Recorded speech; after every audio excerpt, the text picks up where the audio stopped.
ये जो है अब हम लोग जो है आइए फिजिक्स के बारे में पढ़ते हैं। क्या पढ़ना है? फिजिक्स। ठीक है, तो हम लोग देखिए फिजिक्स में क्या पढ़ रहे हैं इस समय। हम लोग जो है अल्टरनेटिंग करंट के जो है न्यूमेरिकल्स लगा रहे हैं। ठीक है, तो थोड़ा सा उसके बारे में अभी आपको मैं थोड़ा डिस्कशन करूंगा अल्टरनेटिंग करंट पे। ठीक है, तो इसलिए इसके बारे में जो है फिजिक्स में मैं आपको अल्टरनेटिंग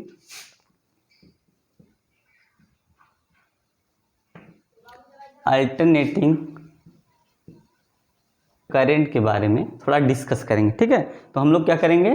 डिस्कस करेंगे। क्या करेंगे? डिस्कस करेंगे। सबसे पहले किसके बारे में? तो अल्टरनेटिंग करंट प्रोड्यूस क्या हुआ, कहाँ से पहले क्या करेंगे अल्टरनेटिव में? देखिए प्रोडक्शन, ठीक है, एंड फार्मूला, तब तो आगे बढ़ेंगे। देखिए क्या करेंगे अल्टरनेटिंग। सबसे पहले हम लोग जानते हैं एसी और एक एंड होता है क्या, एंड डीसी भी होता है, इसके बारे में भी जानेंगे। ठीक है, ध्यान से देख लिए अल्टरनेटिंग के। आज थोड़ा फिजिक्स में हम लोग टॉपिक के बारे में समझते हैं कि फिजिक्स में अल्टरनेटिंग पे हम लोग क्वेश्चन अल्टरनेटिंग का न्यूमेरिकल करा रहे, तो थोड़ा सा आपको इसके बारे में जानकारी देना चाह रहा हूँ। तो चलिए आते हैं अल्टरनेटिंग करंट और डीसी में क्या डिफरेंस है देखिएगा। ठीक है, एसी और डीसी में डिफरेंस क्या है? ठीक है, क्या है एसी और डीसी में डिफरेंस? तो पहले बेसिक डिफिनेशन की बात करते हैं एसी एंड डीसी की।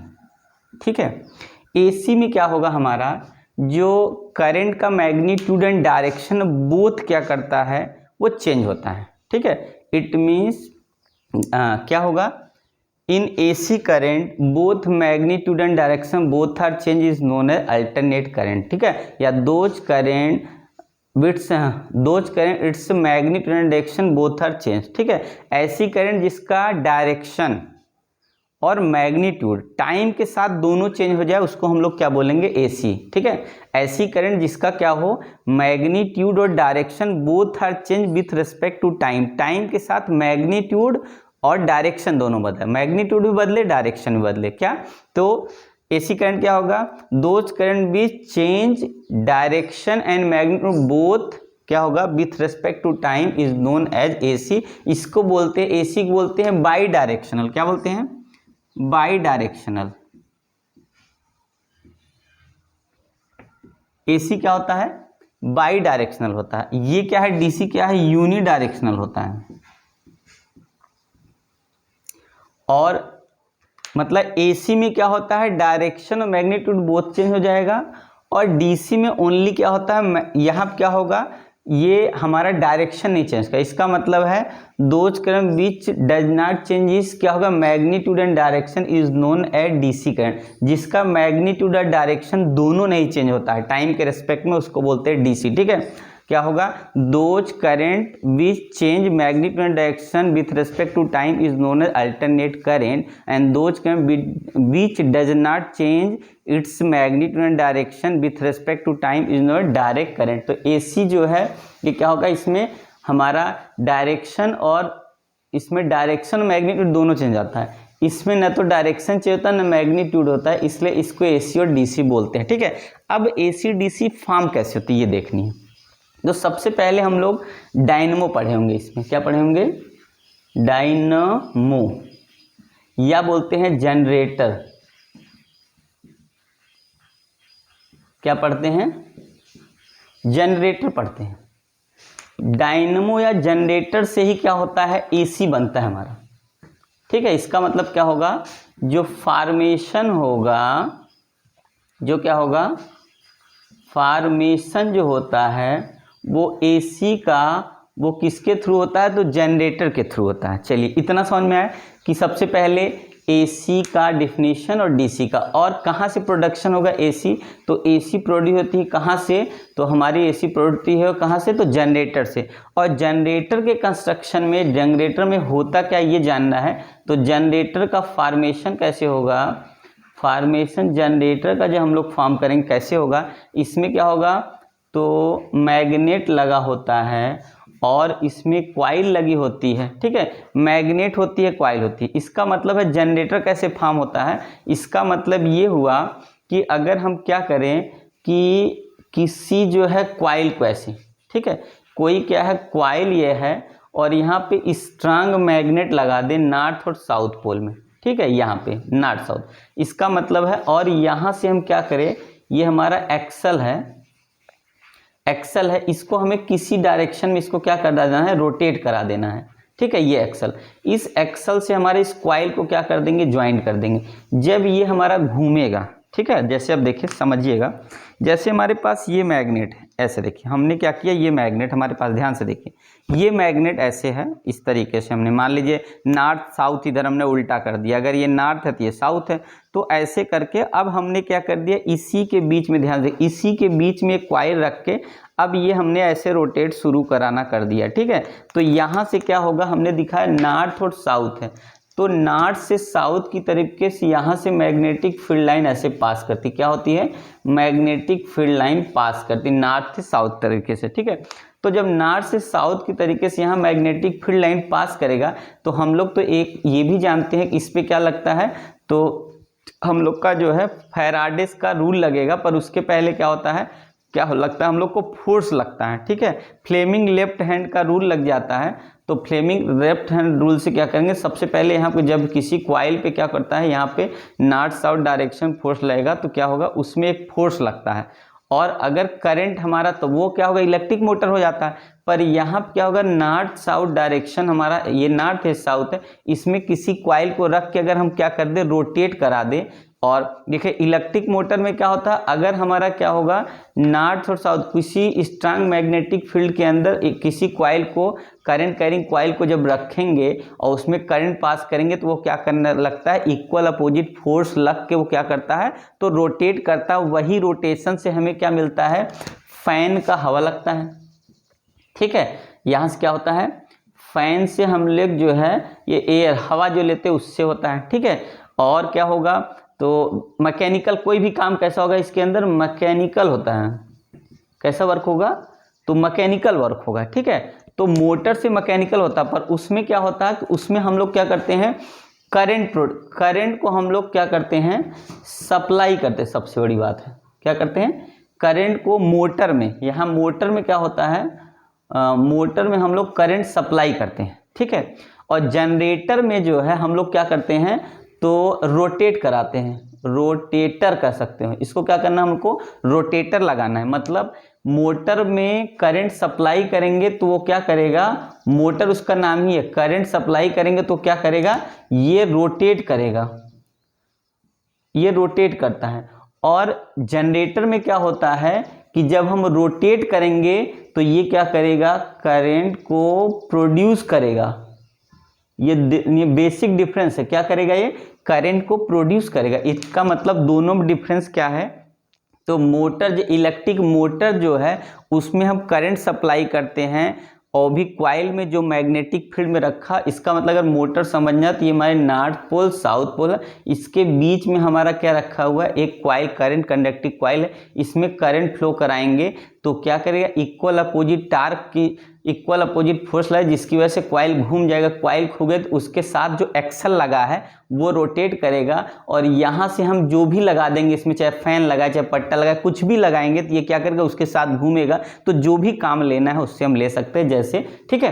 तो ये मोटर की बात। अब देखिए इसी का उल्टा जनरेटर क्या होता है, मान लीजिए हमारे पास भाई लाइट नहीं है, तब क्या होगा, ये तो लाइट थी तब ये सब बना लिया ना, अब बिना लाइट के कैसे बना है, तो बिना लाइट का क्या है, अब यहाँ क्या करेंगे, अगर हम लोग उसी का उल्टा काम करें, अगर मैग्नेटिक फील्ड में किसी क्वाइल को रख के और किसी चीज से हाथ से अगर हम घुमाएंगे तो क्या होगा, यहाँ पे करंट, इंड्यूस करंट प्रोड्यूस होता है, क्या होता है उसका नाम, इंड्यूस। कैसे प्रोड्यूस होता है कि magnetic field, strong magnetic field में किसी क्वाइल को रख के अगर उसको हम रोटेट कराएंगे तो क्या होगा, उस क्वाइल के अंदर मैग्नेटिक फील्ड लाइन पास होगी, जब मैग्नेटिक फील्ड लाइन पास होती है ना तो क्या होता है, इंड्यूस करंट प्रोड्यूस होता है, वो डिपेंड करता है फैराडेस लॉ पे, ठीक है। चलिए इसको इरेज करते हैं थोड़ा सा।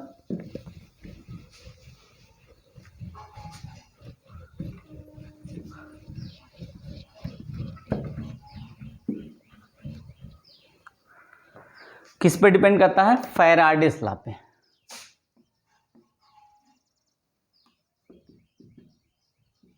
और एक लॉ है लेंज ला, दो ला फैराडे और लेंज। ठीक है, तो देखिए डायरेक्शन जो फाइंड करने का वही फ्लेमिंग लेफ्ट हैंड रूल और फ्लेमिंग राइट हैंड रूल से ही हम लोग फोर्स को फाइंड कर लेते हैं। फोर्स को क्या है फाइंड करने का एक रूल तो ये है कि जब हम क्या करेंगे, यहाँ मान लीजिए करंट का डायरेक्शन ये है, जब हम लोग करंट क्या करेंगे, राइट हैंड थंब रूल से देखिए, राइट हैंड थंब रूल लेते हैं यहाँ पे, तो हम लोग करंट का डायरेक्शन, अगर हमारा थंब करंट के डायरेक्शन में हो, मतलब ये हमारा थंब हो किसके, करंट के डायरेक्शन में, तो कर्ल्स फिंगर क्या होगा, ये मैग्नेटिक फील्ड का डायरेक्शन हो जाएगा, ये हो गया। ठीक है, ये करंट का डायरेक्शन, मैग्नेटिक फील्ड का डायरेक्शन ये होगा। अगर करंट का डायरेक्शन चेंज कर दिया हमने तो मैग्नेटिक फील्ड का डायरेक्शन अपने आप ही क्या हो रहा है, देखिए चेंज हो रहा है। तो करंट ये है बी है, इसका मतलब अगर आप समझे तो इसका मतलब ये हुआ कि अगर हमारा करंट, ऐसे समझिए, अगर ये करंट हमारा फ्लो कर रहा है ऊपर की तरफ, तो यहाँ पे जो मैग्नेटिक फील्ड लाइन अगर आपको समझनी है तो ऐसे होगी, मैग्नेटिक फील्ड लाइन ऐसे होगी, मतलब ऊपर की तरफ होगी। किधर होगी, ऊपर की तरफ। करंट ऐसे फ्लो करेंगे तो मैग्नेटिक फील्ड लाइन देखिए आपका हाथ ऊपर आ रहा है ना, तो ये ऐसे आ जाएगा। तो आपको मैग्नेटिक फील्ड लाइन का अपवर्ड डायरेक्शन क्या लिखेंगे, upward direction. Magnetic field line का जो डायरेक्शन होगा कैसा होगा, अपवर्ड, मतलब हो जाएगा परपेंडिकुलर टू द, क्या लिखेंगे, प्लेन ऑफ बोर्ड। ऐसा में मतलब इस बोर्ड के परपेंडिकुलर अपवर्ड डायरेक्शन होगा। क्या लिखा, अपवर्ड डायरेक्शन बोलिए, perpendicular to the plane of the board, board के प्लेन के ऐसे परपेंडिकुलर होगा जब करंट हम फ्लो करेंगे अपवर्ड डायरेक्शन में तब। चलिए उसका उल्टा, उल्टा ये हो गया, जब करंट का डायरेक्शन ये हो जाएगा तो हमारा जो मैग्नेटिक फील्ड दिखाएंगे इसमें पता ही नहीं चलेगा, तो यहाँ होगा डाउनवर्ड डायरेक्शन, डाउनवर्ड डायरेक्शन। इसका मतलब क्या होगा, इन साइड टू द बोर्ड। ठीक है, परपेंडिकुलर होगा पर अंदर की तरफ, यहाँ क्या होगा, परपेंडिकुलर आउटसाइड होगा, यहाँ परपेंडिकुलर अंदर की तरफ। मतलब जो हम ऐसे मार्कर इसमें लगाए यही मार्कर अंदर की तरफ, उस तरफ पीछे मैग्नेटिक फील्ड प्रोड्यूस करेगा, उस डायरेक्शन में होगा परपेंडिकुलर ही। तब ये डायरेक्शन पता चल गया। और उसके बाद क्या है, ये तो हमारा राइट हैंड था। फ्लेमिंग का लेफ्ट हैंड रूल क्या है, तो देखिए पहले Fleming rule left hand rule से, क्योंकि हम लोग को मैग्नेटिक फील्ड का डायरेक्शन जरूर जाना, तो फ्लेमिंग लेफ्ट हैंड रूल का होता है कि जब हम क्या करेंगे, मान लीजिए ऐसे देखिए ये फिंगर से देखिए, ये इसका मतलब ये हमारा, और एक अगर 90 डिग्री पे ऐसे होता है और 90 डिग्री पे ये हो गया। आपको एक्स एक्सिस दिखाते हैं, अगर हमारा ये एक्स एक्सिस है, ये वाई है और ये जेड एक्सिस होगा, तो अगर हमारा ये क्या होगा, ये होता है मैग्नेटिक फील्ड का डायरेक्शन और ये होता है करंट का डायरेक्शन। तो जो फोर्स लगेगा वो किस डायरेक्शन में लगेगा, तो फोर्स लगेगा जेड डायरेक्शन। इसका मतलब है फ्लेमिंग लेफ्ट हैंड का रूल किसके लिए होता है, सबसे पहले समझिएगा, इलेक्ट्रिक मोटर के लिए होता है। ठीक है, इलेक्ट्रिक मोटर के लिए होता है। ठीक है, इलेक्ट्रिक मोटर मतलब करंट उसमें पहले से हम लोग फ्लो करते हैं, मतलब करंट हमारे पास नोन है, करंट हमको पता है। सेम ऐसे ही कि किसी जो है क्या करेंगे, देखिए तो सबसे पहले क्या करेंगे, तो ये समझना है क्या होगा कि when 3 left hand finger lie perpendicular each other, first finger it means index finger indicate the direction of magnetic field and second finger मतलब middle finger indicate the direction of current, then the force experience indicate the direction, then the force experience indicate the thumb direction to the force. इसका मतलब ये ऐसे रखेंगे तो ये force कैसे लगता है, तीनों परपेंडिकुलर एक दूसरे के होने चाहिए। तो अगर हम परपेंडिकुलर आपको शो करें तो देखिए एक यहाँ मार्कर आ जाएगा, एक ऐसे करते, एक मार्कर यहाँ आ जाएगा, एक मार्कर यहाँ आ जाएगा, तो ये हमारा परपेंडिकुलर फोर्स कैसे लगेगा, आप ध्यान से देखेंगे तो आपका जो परपेंडिकुलर फोर्स लगेगा वो ऐसे लगेगा, देखिए। तो इसका मतलब इस तरीके से दोनों के हमारा क्या होगा, परपेंडिकुलर में फोर्स लगेगा ऊपर की तरफ। इसका मतलब कॉइल हमारी अगर ऐसे रखे, अब इसको अगर हम इसी को शो कराएं आपको तो देखिए इस तरीके से फोर्स लगेगा। इसका मतलब पंखा जो होगा अगर वो घूमेगा तो इस तरीके से घूमेगा बाहर की तरफ। अगर इसको अब शो करें तो मान लीजिए हमारे पास देखिए ये नॉर्थ और ये साउथ है, इसमें ये हमने नॉर्थ साउथ ये दिखा दिया, नॉर्थ है और ये साउथ मैग्नेटिक फील्ड लाइन ऐसे पास करेगी इसमें ऐसे करके। तो ये हो गया हमारा, देखिए मैग्नेटिक फील्ड का डायरेक्शन ये हो गया, तो मैग्नेटिक फील्ड का डायरेक्शन ये हो गया। अब करंट का डायरेक्शन कैसे दिखाएंगे, तो करंट हमारी देखिए इसमें जो फ्लो करेगी करंट उसमें कैसे शो करेंगे, तो करंट का डायरेक्शन हमने क्या कर दिया, यहाँ दे दिया, मतलब यहाँ पे, तो नीचे की तरफ करंट का, या तो ना समझ में आया तो आप कॉइल को थोड़ा सा रेक्टेंगुलर बना लीजिए ऐसे करके। अब करंट का डायरेक्शन देखिए हमने क्या किया, करंट का डायरेक्शन कैसे कर दिया, तो करंट का डायरेक्शन ये रहा, करंट का डायरेक्शन देखिए डाउनवर्ड रहा ये, तो ये करंट हमने ऐसे दे दिया, ये करंट ऐसे आ रही देखिए इस तरीके से। तो जो फोर्स लगेगा, फोर्स कैसे लगेगा, देखिए फोर्स का डायरेक्शन ये है, इसका मतलब है जो भी ये ऐसे ये घूमेगा तो इसके घूमने वाला हिस्सा यहाँ मान लीजिए होगा यहाँ पे, ये यहाँ पे एक एक्सल होगा, ये क्या है ए एक्सल, एक्सल होगा, जो एक्सल घूमेगा वो एक्सल यहाँ पे घूमेगा, यहाँ पे ऐसे सामने होगा, और ये एक्सल घूमेगा देखिए किस डायरेक्शन में, तो एक्सल ऊपर की तरफ घूमेगा। अब ऊपर का मतलब ये ऐसे घूमेगा, ठीक है, बाहर हवा देगा, बाहर हवा देने का मतलब इसको ऐसे, अगर ऐसे होगा तो उल्टा, इसका मतलब ये डायरेक्शन ये हमारा क्या है, तो ये हमारा क्लॉकवाइज चला, देखिए एंटी क्लॉकवाइज अगर ये घूमेगा तो हवा क्या होगा, बाहर की तरफ फेंकेगा जिससे हमको हवा लगे, ठीक है, तो बाहर हवा फेंकता है, तो ये हमारा हो गया।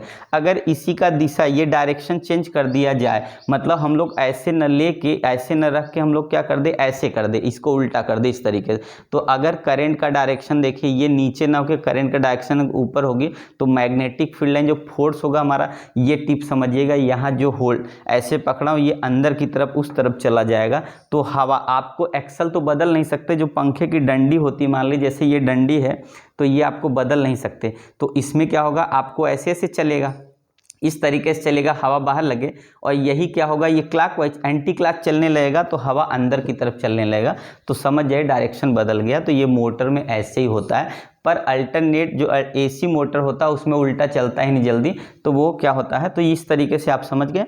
तो चलिए हम लोग क्या करते हैं इसमें समझने वाले हैं। तो देखिए अब जनरेटर में क्या होता है, देखिए जनरेटर में सेम कंस्ट्रक्शन होता है। अब जनरेटर के लिए देखिए, जनरेटर के लिए क्या होता है,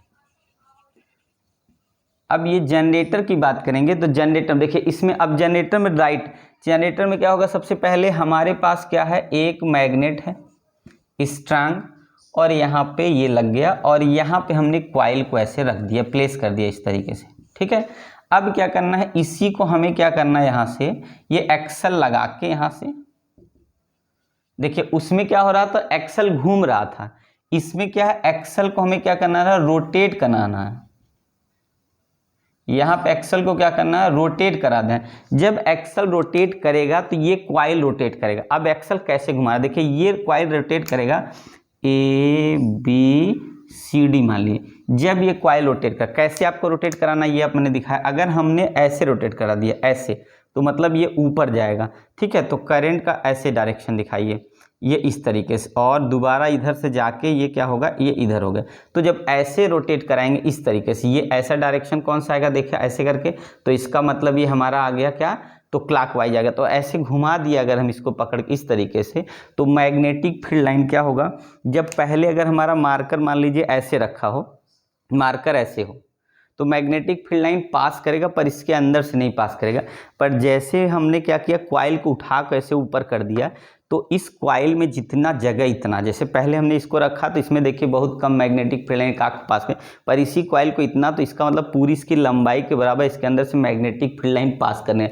जैसे इसके अंदर से मैग्नेटिक फील्ड लाइन ऐसे ऐसे पास करेगा तो इस पर लगेगा क्या, तो यहाँ से क्या होगा, फोर्स की वजह से क्या होगा, अब इंड्यूस करंट, कैसा करंट प्रोड्यूस करेगा, इंड्यूस करंट प्रोड्यूस करेगा, ये क्या करेगा, इंड्यूस करंट। फिर उसके साथ क्या होना चाहिए, रेट ऑफ फ्लक्स होना चाहिए, ठीक है। तो फ्लक्स क्या है हम लोग जानते हैं, flux equal to B into A, मान लीजिए हमने एंगल ले लिया कास फाई या कास थीटा ले लिया, तो इसका मतलब क्या है, ये जो दिखा रहे मैग्नेटिक फील्ड लाइन है, तो ये जो इस कॉइल की एरिया है वो होता है ए, उस एरिया से जितनी बी और एन, जितनी मैग्नेटिक फील्ड लाइन ज़्यादा से ज़्यादा पास कर जाएंगी उसका मल्टीप्लिकेशन क्या हो जाएगा, फ्लक्स हो जाएगा। मतलब product of magnetic field line in unit area of coil is known as. अब क्या करेंगे, इसी अगर कॉइल को हम क्या किसी एंगल पे प्लेन से रख देते हैं या मैग्नेटिक फील्ड से, तो कितना होगा, फाई होगा, तो कास ले लेंगे, बी ए कास फाई हो जाएगा। अब पर यहाँ पे ज़्यादातर क्या होता है हमारा कि परपेंडिकुलर, यहाँ से क्या होता है परपेंडिकुलर हो जाता है, तो ये हमारा सीधा सीधा क्या हो जाता है बी ए आ जाता है, फाइव इक्वल बी ए हो जाता है। ठीक है, तो यहाँ से हम क्या करेंगे, ये वैल्यू आ जाएगी। अब ये वैल्यू क्या होगा, यही अगर हम इसमें चेंजिंग कर दें, क्या कर दें, टाइम के साथ चेंजिंग कर दें यहाँ पे। ठीक है, अगर D phi by D T कर देंगे, जब टाइम के साथ चेंज करेंगे तो यहाँ जो वैल्यू आएगी टाइम के साथ जब चेंजिंग करेंगे ना, तो इंड्यूस करंट ये बना देगा। क्या करेगा, ये इंड्यूस करंट प्रोड्यूस करेगा, और उसका डायरेक्शन इंड्यूस करंट का क्या होगा, अपोजिट होगा किसके। अब अपोजिट का मतलब क्या हुआ, इसके अपोजिट होने का मतलब है जिस डायरेक्शन में घूम रहा है उसका अपोजिट, मतलब हमें ये करंट प्रोड्यूस कर देगा। अगर मान लीजिए यही करंट से ही बनाना है, अगर मान ली हमें इंडक्टर कॉइल किससे जरूरी नहीं है, मान ली हमने क्या किया, दो कॉइल एक साथ ले लिया, तो कॉइल से अगर मैग्नेट से बनाएंगे तो इसका मतलब है फैराडे का रूल यही है कि rate of change of flux produce induce current when a closed coil link with a magnetic field, when rate of change of flux pass through the unit area, then the induced current is produced, then this induced current is the opposite क्या है, cause of the motion। इसका मतलब ये हुआ कि जब हम क्या करेंगे, rate of change of flux करेंगे तो इंड्यूस क्या होगा, करंट प्रोड्यूस होगा, और जो इंड्यूस करंट होगा उसका डायरेक्शन हमेशा क्या होगा, अपोजिट टू दी, इसके अपोजिट हो जाएगा, यहाँ से जो करंट मिलेगा। ठीक है, ये अपोजिट जो होगा उसी को लेंज ला लिखते हैं, इसलिए हम माइनस आ जाता है। ठीक है, तो ये आया बात समझ में। तो ये क्या होगा, जनरेटर को हम लोग क्या किया, मान लिया यहाँ कॉइल रखा और इसको क्या कर दे, एक्सल से घुमा दिया, तो इसकी वजह से इंड्यूस करंट प्रोड्यूस होगा, और इंड्यूस करंट का डायरेक्शन क्या होगा, opposite to the direction where cast to it. इसका मतलब जिसके रीजन से प्रोड्यूस था उसी का अपोज करता है, इसलिए इसको बोलते हैं इंड्यूस करंट। उसका डायरेक्शन हमेशा उल्टा होगा, जिस रीजन से ये प्रोड्यूस होता है उसी का ये अपोज करता है। लेंज कला जिस रीजन से हमारा क्या होता है, करंट प्रोड्यूस करता है उसी रीजन का ये अपोज करता है, इसलिए इसको लेंज लॉ बोलते हैं। दोनों मिला के फैराडे लॉ में आता है। इट मीन्स क्या होगा कि rate of change of flux link with a close coil induce EMF produce, then this induce current is oppose to the cause of reason where which is produce. मतलब कि जिस reason से produce उसी का oppose करेगा, तो ये d phi by D t हो गया। तो जनरेटर में ये हमारा क्या होगा, ये हमारा इंड्यूस करंट है। यही इंड्यूस की करंट की वैल्यू होती है, जो देखिए आप समझिएगा, जो इंड्यूस करंट की वैल्यू होती है वो अगर हम लोग देखें तो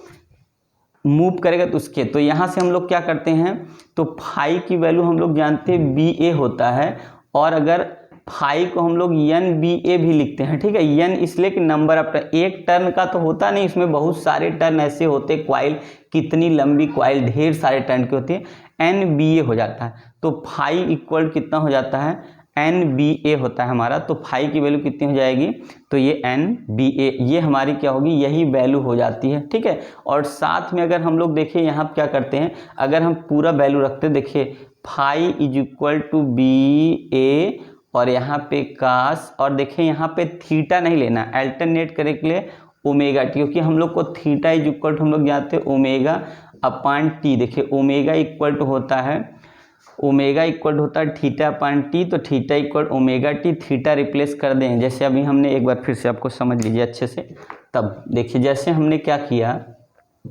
अगर किसी क्वाइल में यहाँ नॉर्थ साउथ मैग्नेट रख दिया, ठीक है, इस क्वाइल से मैग्नेटिक फील्ड लाइन ऐसे करके पास करेंगी। ठीक है, तो इसकी एरिया ए मान लिया और यहाँ से बी मान लिया, किसी एंगल पे रखेंगे तो फाई की जो वैल्यू होती बी ए कास थीटा आ जाती। ठीक है, अब हमें क्या करना, कास थीटा को हम यहाँ से अगर चेंज कर लेंगे तो ये ओमेगा टी आ जाएगा, और फाई की वैल्यू जब rate of change of flux लेंगे D phi by D T is equal to, और यहाँ नंबर ऑफ टर्न से मल्टीप्लाई कर देंगे तो ये इंड्यूस करंट बन जाता है। तो यहाँ से माइनस लिखेंगे और एन, और यहाँ बी ए हमारा इसको बाहर कर देंगे, और यहाँ जब मल्टीप्लाई करेंगे अंदर तो ये डी बाई डी टी, और यहाँ कास ओमेगा टी, ये हमारा क्या हो जाएगा, कास ओमेगा टी की वैल्यू आ जाएगी। तो आप यहाँ देखेंगे कि यहाँ पे कास ओमेगा टी का जो डिफ्रेंशिएशन होता है माइनस होता है, माइनस की वजह से प्लस हो जाएगा, तो ये हो जाएगा B A B N BNBA omega और यहाँ पे साइन ओमेगा टी हो जाएगा और ये हो गया इक्वल टू हमारा I के। और यही I जो है इसी को इतने को हम लोग क्या बोलते हैं, पीक वैल्यू ऑफ करंट और साइन ओमेगा टी। देखिए ये यहाँ से हमारा इक्वेशन बन जाएगा। अल्टरनेट के लिए करंट के लिए इक्वेशन होता है जो जनरेटर से करंट प्रोड्यूस होती है उसी को हम लोग इस तरीके से I is equal to E naught sine omega t लिख सकते हैं। इट मीन्स हमने सबको हम जनरेटर से जो करंट प्रोड्यूस होता है उसी लिए हम इसको सब लिख सकते हैं। अल्टरनेट वो बनती है। तो अगर E इक्वल टू लिखना है तो E naught sine omega T, V naught be equal V naught sine omega T. उसके बाद यहाँ पे I equal to I naught sine omega T. तो ये फैराडेस लॉ से डायनमो में है। डायनमो मतलब हो गया जनरेटर जो करंट प्रोड्यूस हुई उसकी वैल्यू कैसे आएगी। तो हम लोग जानते हैं क्या कि अगर कोई कॉइल है, जैसे मान लीजिए आपको राउंड लगा दिखाते हैं। देखिए ये मान लीजिए हमारा मैग्नेट है, ध्यान से देखिएगा ये मैग्नेट है। मान लीजिए हमने ये मैग्नेट लिया, यहाँ कॉइल लिया। तो देखिए पहले क्या करेगा, कॉइल ये यहाँ से तो एक राउंड लगाएगा तो ये ऊपर चला गया, ठीक है, ध्यान से देखिएगा। फिर ये क्या करेगा, फिर यहाँ जाएगा तो फिर इतना आ गया, अब ये हाफ चला, फिर यहाँ आएगा तो फिर ये आ जाएगा, फिर घूम के अब ये आ गया। तो इसका मतलब इसका एक राउंड कंप्लीट होगा। तो ये कंप्लीट कैसे दिखाएंगे, ऐसे दिखाते हैं कि ये यहाँ हाफ, फिर ये कंप्लीट हो गया इसका। तो इसमें भी क्या दिखाएंगे कि यहाँ पे हाफ हो गया, यहाँ पे हो गया। यहाँ दिखाएंगे 0 π/2 पाई 3 π/2 और यहाँ पे कितना होगा, ये हमारा कितना हो गया 2 पाई, ठीक है। इसका मतलब है ये एक राउंड जब लगाएगा, 4 राउंड समझिए। अगर हम लोग इसको करेंगे, देखिए 4 सरफेस 1 2 3 4 सरफेस है। तो ये क्या करेगा, ऐसे जाएगा, फिर ऐसे, फिर इस तरीके से घूमेगा तो ये हमारा राउंड हो जाएगा। तो यहाँ पे जो इससे हमारा क्या होगा, पॉजिटिव हाफ में जब चलेगा तो यहाँ से क्या होगी, करंट मिलेगी और निगेटिव हाफ में करंट कट जाती है। उसका रीजन क्या है कि जब मैग्नेटिक फील्ड लाइन यहाँ से पास करे, जब ऐसे पहुँचेगा तो मैग्नेटिक फील्ड लाइन पास करेगी और करंट प्रोड्यूस करेगा। जब फिर ऐसे होगा तो करंट क्या होगा, यहाँ पे आके फिर से 0 हो जाएगी। मतलब जब एक बार ये क्या होगा, प्लेन में होगा तो करंट नहीं पास करेगी, और जैसे ये ऊपर 90 डिग्री पे आएगा परपेंडिकुलर करंट पास करेगा। फिर ऐसे हो जाएगा 180, फिर करंट बंद हो जाएगा। फिर नीचे 270 पे जाएगा तो करंट का डायरेक्शन अपोजिट हो जाएगा, क्योंकि हमारा करंट का जो मैग्नेटिक फील्ड लाइन होती है वो नॉर्थ टू साउथ नहीं पास करती। उतने देर के लिए हमारी करंट कट जाती। करंट कटने का मतलब है नॉर्थ से साउथ जब चलेगा तो इलेक्ट्रॉन चलने लगता है। इसीलिए वायर से जब साउथ से नॉर्थ जाएगा तो प्लस मिलेगा, और जब ये प्लस का डायरेक्शन मिल जाएगा और नॉर्थ से साउथ जब चलेगा तो क्या मिल जाएगा, इलेक्ट्रॉन मिल जाएगा। दोनों को जोड़ेंगे तो अल्टरनेट करंट से पॉजिटिव नेगेटिव दोनों मिल जाती है। तो इसकी वैल्यू, तो ये अल्टरनेट से करंट से पहले जो इक्वेशन प्रूफ होके आता है, I = I not sine omega T आता है। तो चलिए इसको इरेज करते हैं। अब देखिए हमको अल्टरनेट में अब पहुँचे हैं जाके कि डायनमो से कैसे करंट प्रोड्यूस हुआ। तो करंट कैसे हुआ, तो लेंज और फैराडे मिलके इसको जो है जनरेट किए। फैराडे ने देखा कि अगर किसी कॉइल में, अगर हम किसी मैग्नेटिक, किसी कॉइल के अंदर से अगर जैसे मान लीजिए हमारे पास एक ये कॉइल है, अगर इससे हम क्या करें, एक मैग्नेट पास कर दे, जैसे मैग्नेट ऐसे कर दिए नॉर्थ, ऐसे नॉर्थ साउथ। अगर इसी के अंदर हम ऐसे, कोई कॉइल ऐसे है और इस बड़ी कॉइल, उसके अंदर ऐसे मैग्नेट ऐसे डाल दें। जब मैग्नेट डालेंगे ना तो यहाँ से अगर हम कट करके एक यहाँ पे क्या बल्ब लगा दे ऐसे करके, तो ये बल्ब क्या करेगा, जैसे मैग्नेट इसके अंदर से पास करेगा, ऐसे जैसे अंदर ले जाएंगे ना, ये बल्ब तुरंत जल जाएगा, ठीक है। मतलब जैसे इसके पास ले जाते, इतना पास अंदर नहीं करेगा, जैसे पास पहुँचे बल्ब धीरे धीरे जलेगा, जैसे इसके अंदर ले जाकर उधर पहुँचेंगे बल्ब बहुत तेज़ी से ग्लो करेगा। जैसे ही क्या करेंगे, बाहर लाएंगे बल्ब बन जाए। फिर ऐसे क्या करेंगे, इसके अंदर से जल्दी जल्दी अगर हम पास करें, it means rate of change of flux d∅dt, अगर ये लगातार होता रहा तो इसमें क्या होगा, करंट हमारा कंटिन्यू जल्दी जल्दी प्रोड्यूस कर। मतलब हम लोग क्या करें, पहले एक बार धीरे ले जाएं तो धीरे धीरे जलेगा, फिर अंदर ले गए, फिर उसके बाद क्या होगा, तेजी से चला, फिर निकालेंगे, फिर धीरे कम हो जाएगा, और फिर ले गए, फिर जला, फिर ले गए। मतलब इसको हम अगर इसी को बहुत तेजी से करें, फट फट फट फट ऐसे जल्दी जल्दी अगर इस तरीके से पास करें उसके अंदर से, जैसे जनरेटर बहुत तेजी से चलता है, तो जनरेटर बहुत तेजी से चलने का मतलब है वो मैग्नेटिक फील्ड लाइन क्या होती है, बहुत तेजी से, बहुत जल्दी जल्दी जल्दी जल्दी जल्दी उसके कॉइल से पास करती है, और जिसकी वजह से हमें मैग्नीट्यूड ऑफ करंट क्या होता है, इंक्रीज। और मैग्नीट्यूड ऑफ करंट को इंक्रीज करना होगा तो दो चीज इंक्रीज करना पड़ेगा, number of turn off coil बढ़ा दे और प्लस क्या बढ़ा दे, स्पीड। क्या बढ़ा दें, स्पीड। स्पीड होगा तो जितनी तेजी से वो घूमेगा उतना ही rate of change of flux होगा, जितना rate of change of flux होगा उतना ही मैग्नीट्यूड ऑफ करंट बढ़ जाएगा। तो मेन क्या है, अगर स्टेशनरी कर दे मतलब ऐसे ले जाके रोक देंगे तो करंट तुरंत बंद हो जाएगी। मतलब हमें हमेशा चेंज होना चाहिए, उसका डायरेक्शन हमेशा चेंज होगा तब करंट मिलेगी। तो ये हो गया। और इक्वेशन हमने देखा कि इक्वेशन क्या बन के आया, तो जनरेटर में जो इक्वेशन बन के आता है अल्टरनेट करंट के लिए वो फॉर्मूला हो जाता है क्या, I equal to sine omega t. अगर हम I की वैल्यू लिखेंगे तो आप ध्यान से देखिए, आप लिख सकते हैं एन बी ए ओमेगा साइन ओमेगा टी, कोई डाउट नहीं, यही हमारा क्या है, I है। तो I नॉट को बोलते हैं पीक वैल्यू ऑफ करंट। क्या है ये, पीक वैल्यू है जिसकी वैल्यू एन बी ए ओमेगा होती है। ठीक है, ये किस पे डिपेंड करता है, घूमने पे, कैसे रोटेट कर रहा है। अब कैसे रोटेट कर, अगर फिगर से बनाएंगे तो मान लीजिए इस तरीके से, आपका इस तरीके से होगा। तो यहाँ देखिए, यहाँ कितना होगा, यहाँ से ऐसे दिखा दिए, ये पॉजिटिव करंट है और ये निगेटिव करंट। मतलब यहाँ से यहाँ हमने क्या दिखा दिया, यहाँ से यहाँ और यहाँ से यहाँ। यहाँ पे प्लस आई नॉट है, यहाँ पे माइनस आई नॉट।